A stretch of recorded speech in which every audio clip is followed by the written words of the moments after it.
Takes guts. You got to dig down deep to gut it out. Keep on going again and again and again until you make it happen, because you know that it's possible. Now, what do you do during the hard times, Les? Here's what you must do.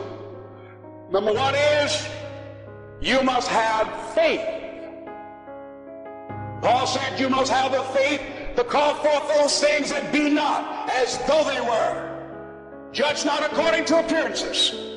Don't judge your circumstances and the possibilities for your future based upon what you have now and because of what's going on now. No, no, no, no. That's not the real reality there. What you're going through, if you're going through some hard times, it has not come to stay, it has come to pass. It's all right.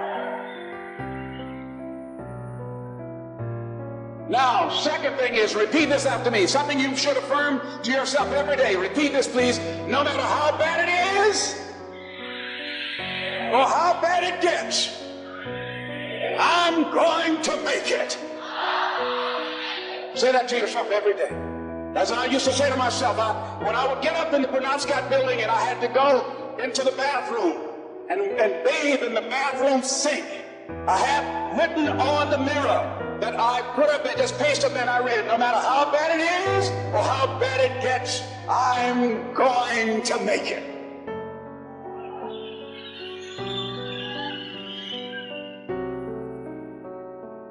So you've got to have faith, you talk to yourself, you say that affirmation. The next step is you must have patience and engage in consistent action. Patience and engage in consistent action. See, everything does not always happen, ladies and gentlemen, when we want it to happen. It doesn't happen quickly. So in that process, they have something in the Far East called the Chinese bamboo tree. The Chinese bamboo tree, every day it has to be watered and fertilized. It's a very hard nut, and it takes 5 years of watering and fertilization every day, according to American Geographic, before it breaks through the ground. At any time, if the watering process and the nurturing and the fertilization process is stopped, the Chinese bamboo tree will die in the ground. Now, once it breaks through in that 5th year, then in 6 weeks it grows 90 feet tall. Now the question is, does it grow 90 feet in 5 years or 6 weeks? The answer is obvious. It takes 5 years. That's how long it took to build that foundation, to nurture it, to water it, to build the reputation, to build the credibility, to learn the market, to learn people, to learn yourself, to learn the system, to learn how to do it, to figure it out. That's why you must have patience and engage in consistent action. We live in a world, ladies and gentlemen, where people want instant gratification. They want it right now. They want to be at next year, but they're not willing to pay the price to do what it takes to get up there where they are. Well, Brian of Julie, say thank you for this easy. No. It's simple, but it's not easy. It's a system that if you work the system, it works if you work it. But make no mistake about it. It's hard. You are the determining factor. Here's something else. It's possible you can make it work.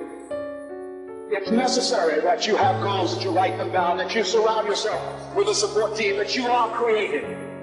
It's you that you must take personal responsibility to make it happen. George Bernard Shaw said, the people that make it in this world look around for the circumstances and they want it, and if they can't find them, they create them. It's hard. No, easy is not an option. However, ladies and gentlemen, what you will discover is that it's worth it. It's worth it. I suggest to you, if you want to become diamond, write down 5 reasons of why it is worth it for you to become a diamond, to experience that level of achievement. What is it that will give you the drive? What is it that will ignite the courage in you to get up and come back again and again and again? How is it that you would be able, what reasons that can tap into that deep down feeling that goes to your gut, that no matter how many times you get knocked down, that you're coming back? What is it? Write it down. Let me tell you something, ladies and gentlemen. You saw that picture up there, the lady, Mrs. Mamie Brown. I'm flying from here tomorrow morning to be with my adopted mother. She's 87 years young, thank God.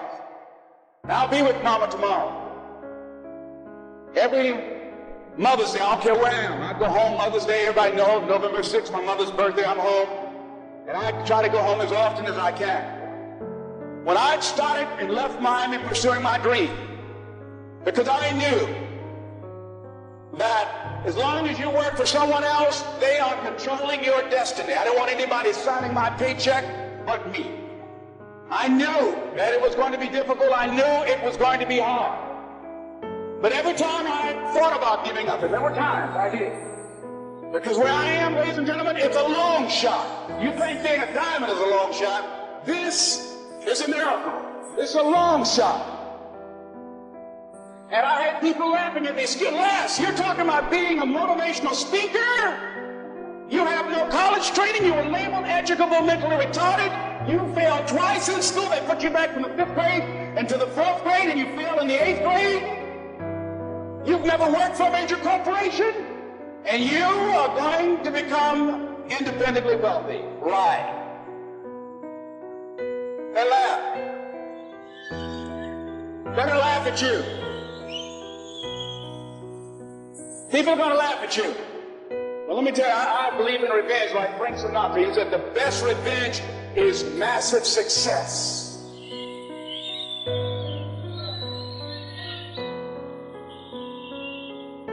Ladies and gentlemen, when I was driving around with my mother and she saw a house, we were just looking for homes, and we drove an exclusive area of Miami where the coach of the Miami Dolphins, Don Shula, lives in that area called Country Club. My mother saw this house. Oh, what a beautiful home. And we looked at it.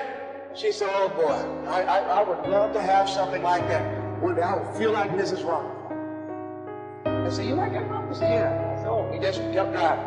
I did not let my mother know at that time that I had it etched in my mind that I was going to do whatever number of meetings, whatever number of contacts, whatever number of calls I had to make, whatever it took to make that become a reality. And the day that I drove to that house and said, Mama, you remember that house you saw? We got out of the car. I said, yes. I said, I really know the people that live there. She said, you do? I said, yeah, let me take you in and show it to you. And then I couldn't contain myself anymore when I got around and helped her get out of the car. And I took it, I said, Mom, I gave her the keys. They were 5,000 square feet. Large size Olympic pool, 12 feet deep, on a golf course, basketball court. See, I said, Mama, this is for you.